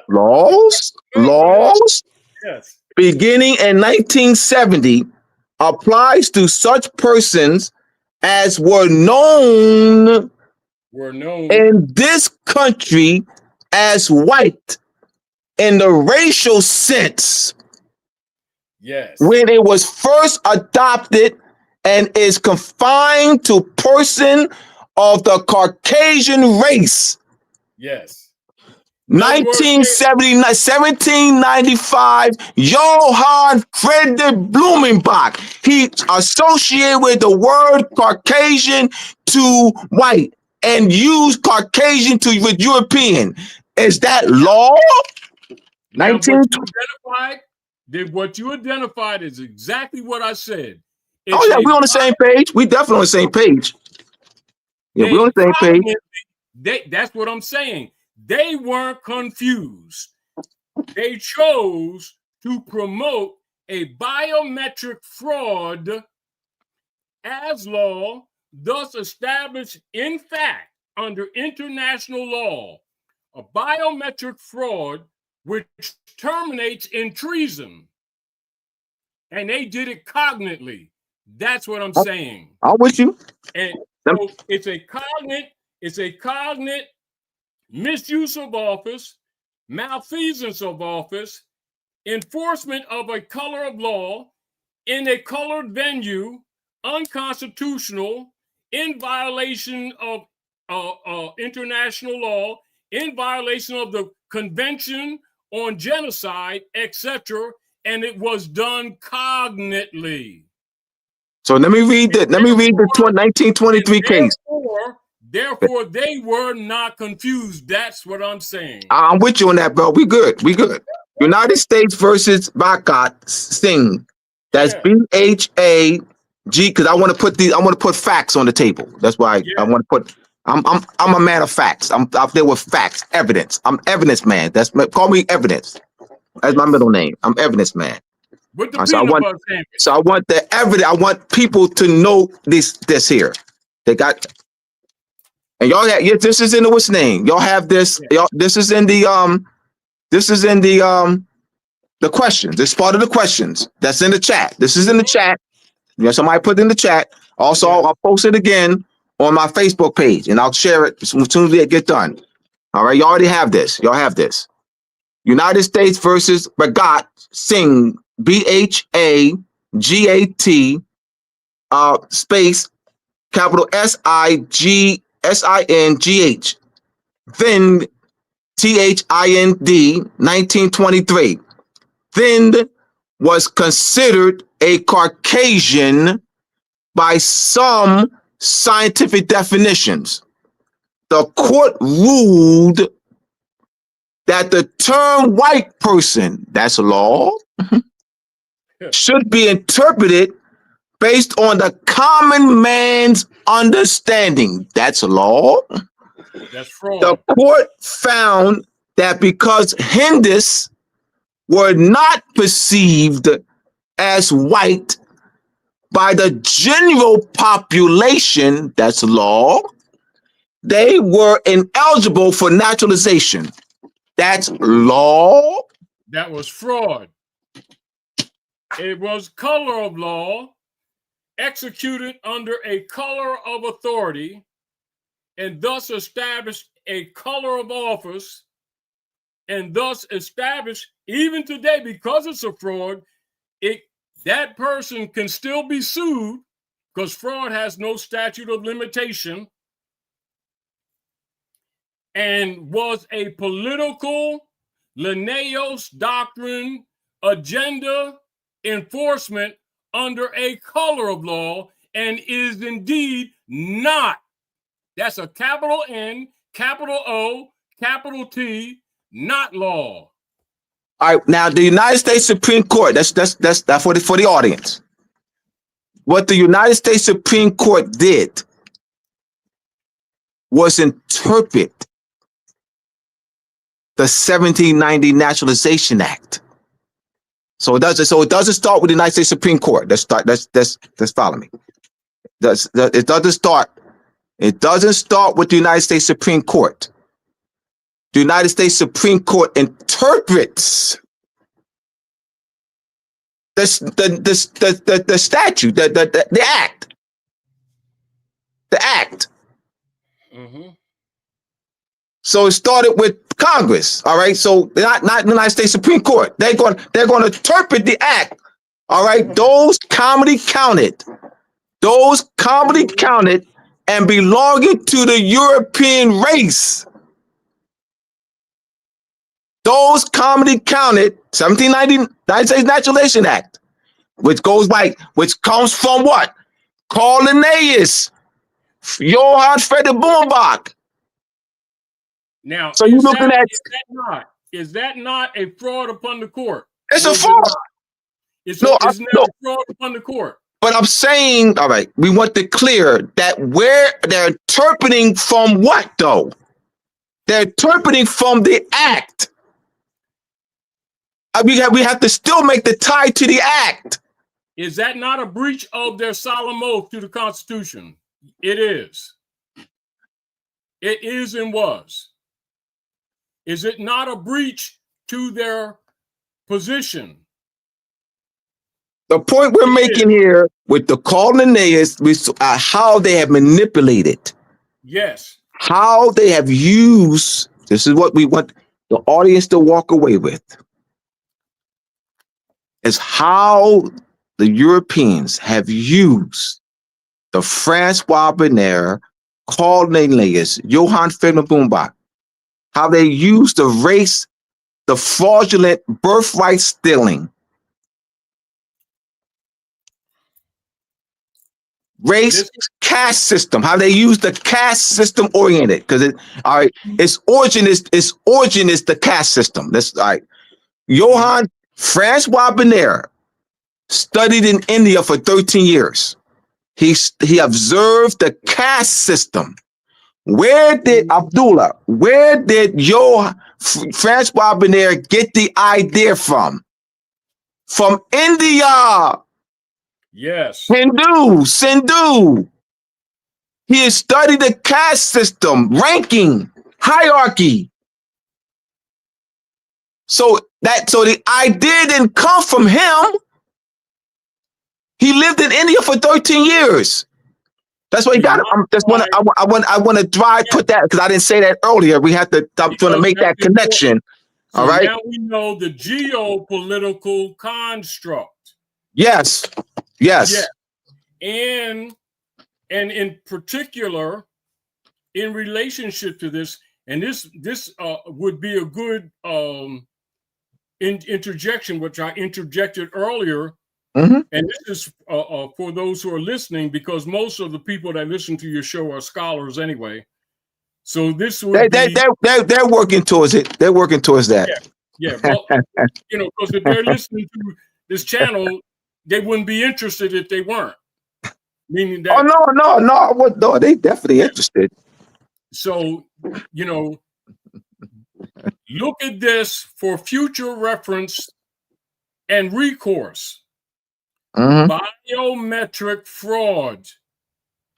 When you're dealing with law, whether admiralty or maritime, and law of the land, biometric fraud, and that'll give you a whole nother area of argument for remedy.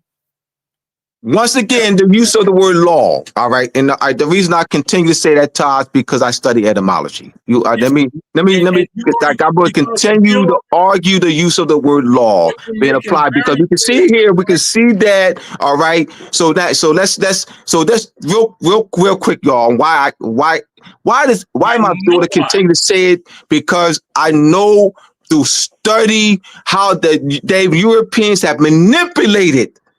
They manipulated. All right. So you have the 1648.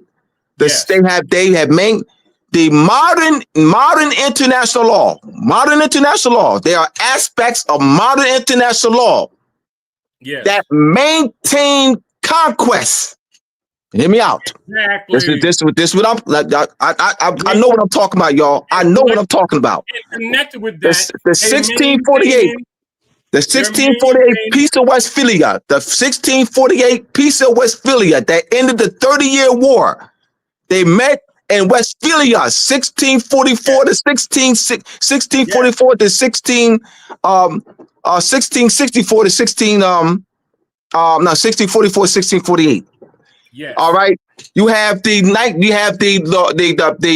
war on Spanish succession. The war on Spanish succession that ended the Spanish hegemony. Yes. There was a 13-year war, 1701 to 1713. The Treaty of Utrecht and Treaty of Rastatt.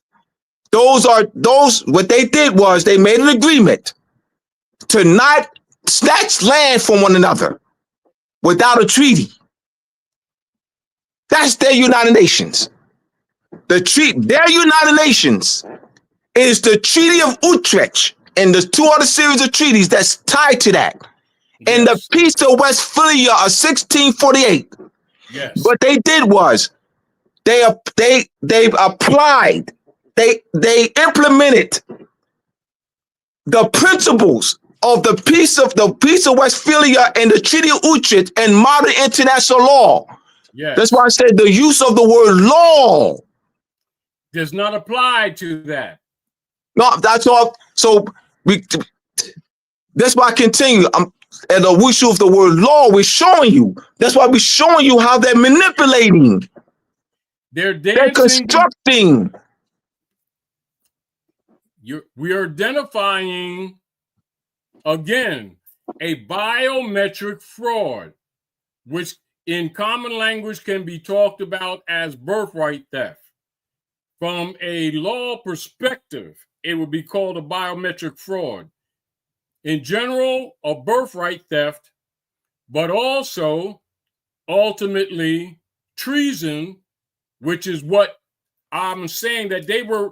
I'm saying that contrary to most people thinking that they were confused, I'm saying that they weren't confused, that they cognitively chose to maintain the Linnaeus doctrine for social engineering and for biometric frauds, which is commonly known now as birthright theft. In doing so, they abandoned their any legitimacy of office. Therefore, is malfeasance cognitively executed under the guise of law, and in fact, they weren't confused. Although people may assume they were, I say they were not confused. They were and are, even to this day, cognitively maintaining the Linnaeus doctrine of unum sanctum operations. And you made it clear earlier, conquest. Yes. Conquest. You mentioned conquest. Mentioned conquest. So that the conquest is more is stronger. And that's for people. So the conquest. And that's for people who would imply that your argument is not clear or grounded when it absolutely is.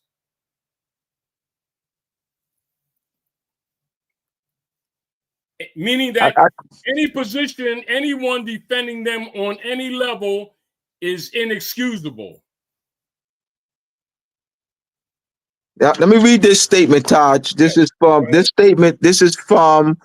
Marion, and I'll post this on my Facebook page. Amanda, Israel, or Albert, Elkanon, Marion Ann Smith, race, reality, and nationality. Race, reality. Can y'all look that up? Race, Reality, and Nationality by Marianne Smith. She was she since retired. She was a historian for the United States Immigration and Naturalization Office. She wrote a 3-page article. I came across that article in 2010. 2010. Can you get that? Look that up and put that in the chat. I'll also post that on my Facebook page. Huh? Go ahead. Repeat that. Her yes. name. Yeah, Marion Ann Smith. Race, identity, reality, and nationality. Race, reality, and nationality is the name of the article. Mary Ann Smith. Yeah, I'm reading that. This is from this article. Go ahead. All right. Judges in different jurisdictions had differing ideas of what constitutes whiteness. Many thousands of elected county judges across the nation simply relied on the common understanding of race. Call the names in them. There you go, Taj. Yes. An understanding presumably shared by the local community, by the local communities. All right. So that's why I said law. Exactly. Not Conquest. only that, Taj, that's the Taj. You said it an hour and a half ago. Stick with it. Stay on it. Say it 1,000,000 times. Conquest. Conquest. Conquest. Conquest. Conquest. Conquest. Conquest. Conquest. Conquest. Conquest. We're gonna call it what it is. Conquest. To maintain conquest. And this is right back to law. So what does the law say? Contrary to what they're saying. So it's right there in the law. It says free white person does not mean Caucasian race. Therefore, they can't accept in the name of law the common perception under the Linnaeus doctrine, which is why I say then and I say again, no, they're not confused, and they weren't confused. Thank you, Amanda. Amanda put it in my text. She's going to put it, Amanda text it to me, and she's going to put it in the chat.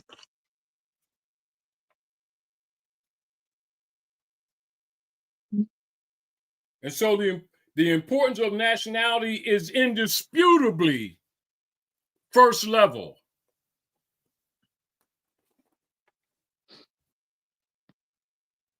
And primal to social, intersocial, international conversation and interchange. We're looking at 350 years. We're looking at 350 years of their using white. 350 years of their through social. We went through the social engineering. We went through the social engineering. Also color. Associating the etymology of the word color means hide or conceal. The legal meaning of the word color, fake, artificial, a simulacrum, distinguished from that which is real, an appearance, a pretext. Exactly. Counterfeit, artificial, having nothing to do with complexion, skin tone, shade, or pigmentation. As Taj mentioned earlier, the origin of the common understanding meaning of color as used by the EEOC and United States courts goes back to 1758, 10th edition of Carl Linnaeus Systema Naturae. The EOC is not using the legal meaning, neither using the legal meaning nor the etymology of the word color. The United States courts are neither using when it comes to the policy, when it comes to the race and color policy. The United States Supreme Court, United States courts are not using neither the legal meaning or the etymology of the word color. When you see what happening, race and color, EOC, they're using the common understanding meaning, which is tied to what?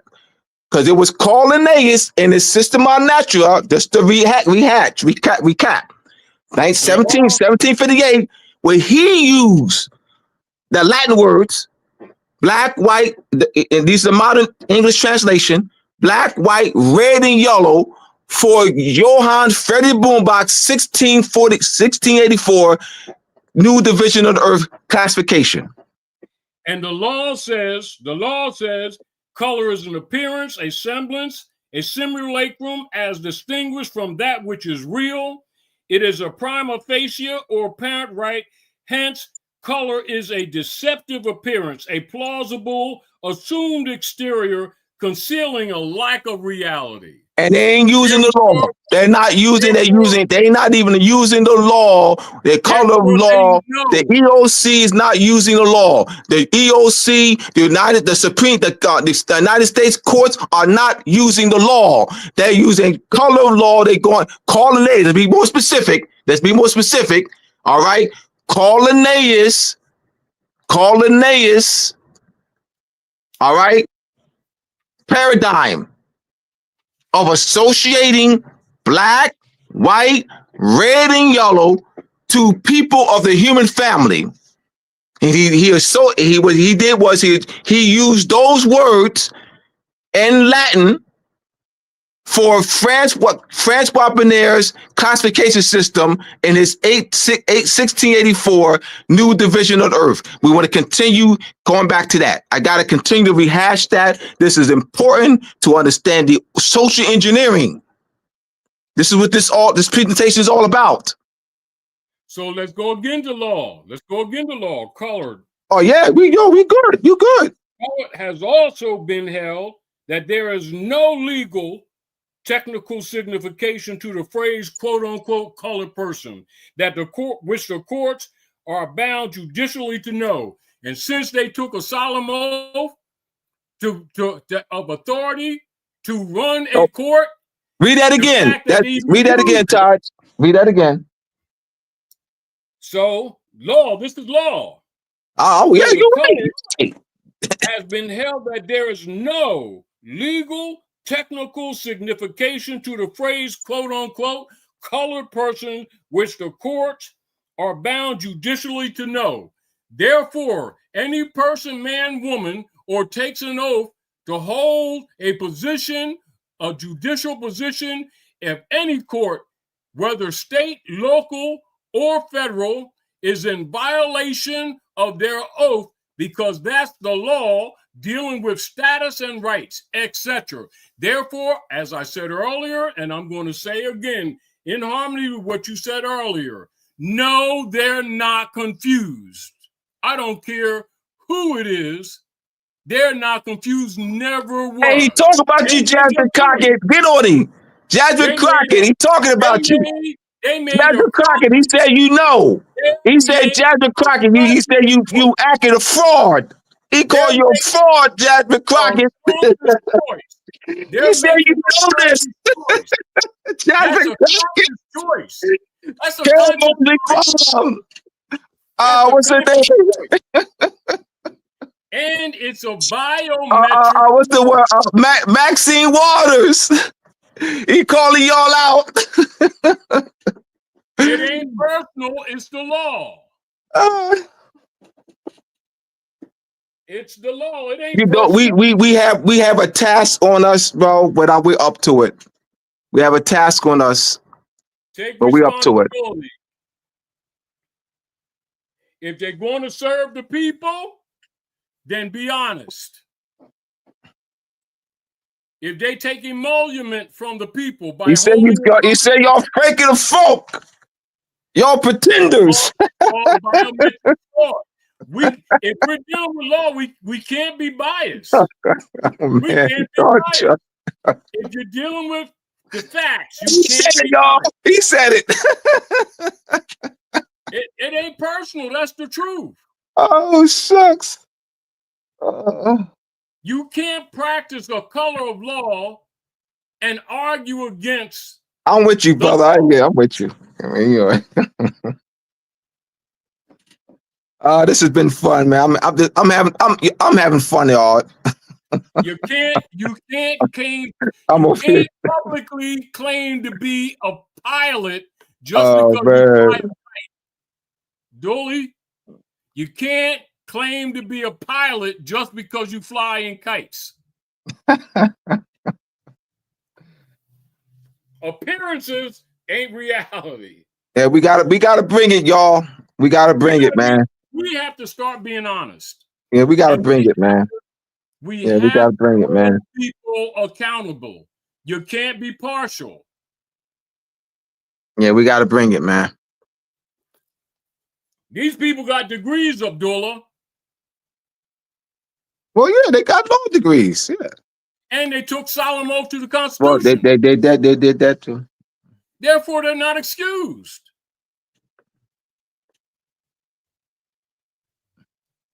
So if they're going to argue with anybody about immigration, they have to be competent with the Naturalization Act, of which they took an oath, because that's part of the socialization structure.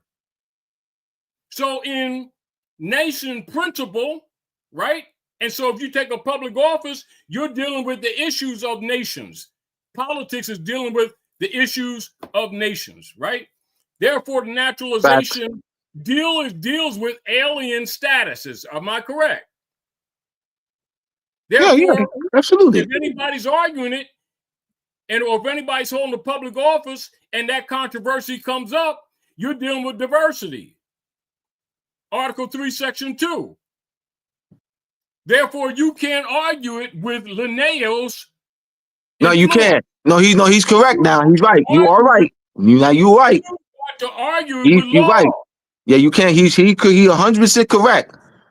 Because when you're dealing with naturalization, all right, because you tell people from other countries now, all right. Exactly. So this is serious. This is serious. It's not only domestic; it's foreign. He's absolutely correct. They take an oath to protect domestic. Tell me, because you have just solely and just sanguinis. Those are principles that they apply in international law. He's right. International law that the countries apply. He's right. It's foreign. You're right. You also have what's called naturalization treaties too. You have they got the areas of naturalization treaties. You got collective naturalization. No, he's correct. You're right. So if you're dealing with immigration problem, aren't you dealing with the Nationalization Act? Yes or no? Yeah. Are you not dealing with jus soli? And then just sanguinis and depending on whether that the country adopts that into their to law. Yes. Somebody that you don't like because a political party is not part of the argument, is it? No, absolutely not. Oh hell no. Hell no. Oh, all right. Oh no. So if somebody's doing that, they're violating the people, the trust. Aren't they violating the public trust? If they're arguing a Linnaeus common, they can't. Yeah, that's why I said that ain't law. They can't argue that. Exactly. They can't argue that. No, I'm with you. Exactly. That's why we spent 2 hours talking. That's the whole point. But we want the people to know that we wanted to give a thorough and tell you that you did a great job, brother. This is good. This is very, very good. I'm having a good time with this. This is an area I've been studying for years. So I love this. This is my thing, man. If they're really trying to serve the interests of the people, they've got to get out of their own biases and deal with the law. And deal with their solemn oath. They get out of the social engineering. Exactly. Get out of that social engineering. Because Isn't Because the Whittemore the Party bias argument? is based in the bias is actually social engineered though. Through that. That's the whole point. Well, all So right, in well, we other good, words, we good, they're we good. sacrificing the rights of the people to argue the Whittemore All right, well, yeah, split you right, argument of you right, 1854 you to, right. That to it's tied. protect It's to they protect incorporated the that. interests of their They party. incorporated that. They're sacrificing the interests of the people by promoting the fraud of the Carlos Linnaeus mind control phenotype operation for establishing and maintaining an artificially injected caste system under a color of law and under a color of authority. I yield the floor on that. All right. So we've gone 2 hours. Taj, I want to thank you, brother. I'm going to once again. I'm going to read the. I'm going to read. 'Cause I want to sign off. All right.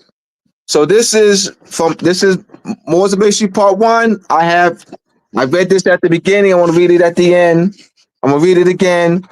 This is the acknowledgement that I wrote for Taj. I wrote this in 2016. I owe much gratitude to my brother Taj for opening up his library to me. He exposed me to a whole new world of light, guiding me on the journey of freedom. Brother Taj is a true liberator, breathing life into noble duality's insightful state wisdom. In order to change the people, you must change their literature. So I humbly present this light with the guidance of the great cosmic mother to humanity. Thank you, Brother Taj, for inspiring me to write. All right, so anyone who's interested in getting more information, Part 1, the Masonic Compass Square, the connection, the measurement, the timekeeping, how Venus and Moon rule, etymology and vocabulary, supplementary 1, the Illuminati and the illumination of the mind, go to, as across the screen, morrisonmastery.org. morrisonmastery.org. I want to give a special thanks to Dr. Naila. Thank you, Dr. Naila, for your assistance. I greatly appreciate you for assisting me with this.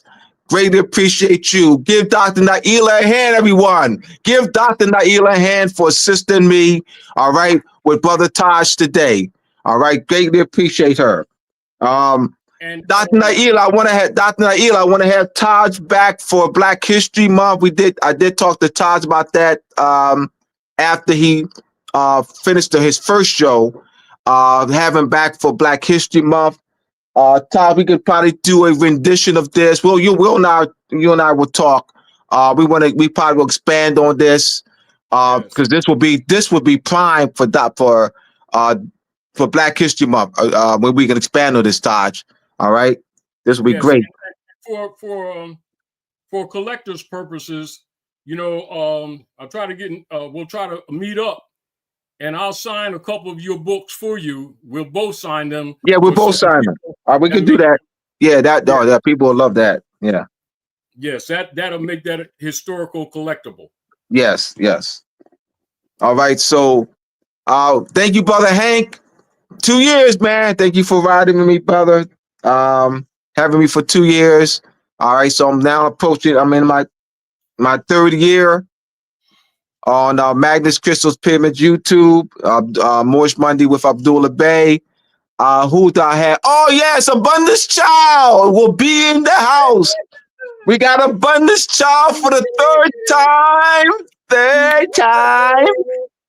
Sister Abundance Child. Taj and I have known Sister Abundance 15 years, Taj. Right? Yes. About that. Make sure she emails us some food. You hear that, Abundance? You'll be listening. All right, so we have a Sister Abundance Child next week in the house for the third time. All right, so that'll be, and then we have what's that? That's the 15th, right? And then Elkanan, brother Elkanan, Yeah.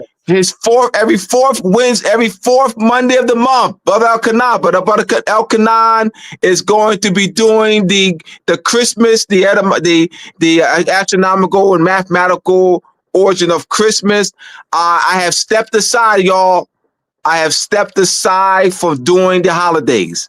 All right. So brother Elkanan has taken up the torch, and he will be doing all of the holiday presentations. So I have stepped aside and given the torch to brother Elkanan. I've known for 7 years, and 33 degree Mason, Shriner. All right. So he will be doing anything. He can do the Valentine's Day. He can do January 1st, January 20th. He can do St. John's Day. He can do Christmas. He can do, all right, so he can break it down. And because he has a math background, I said this to him 7 years ago, you'll be able to do it more effectively than I have been able to do it, because you adding the math element, which is a major element. Yes. The math element. So brother Elkanan, he's listening to me right now, and I know he's smiling. All right. So he'll be in 2 weeks. He'll be doing the astronomical, mathematical connection to Christmas. And then I have Sister Salah, Todd. Sister Salah in the house. Yes, so the fifth Monday.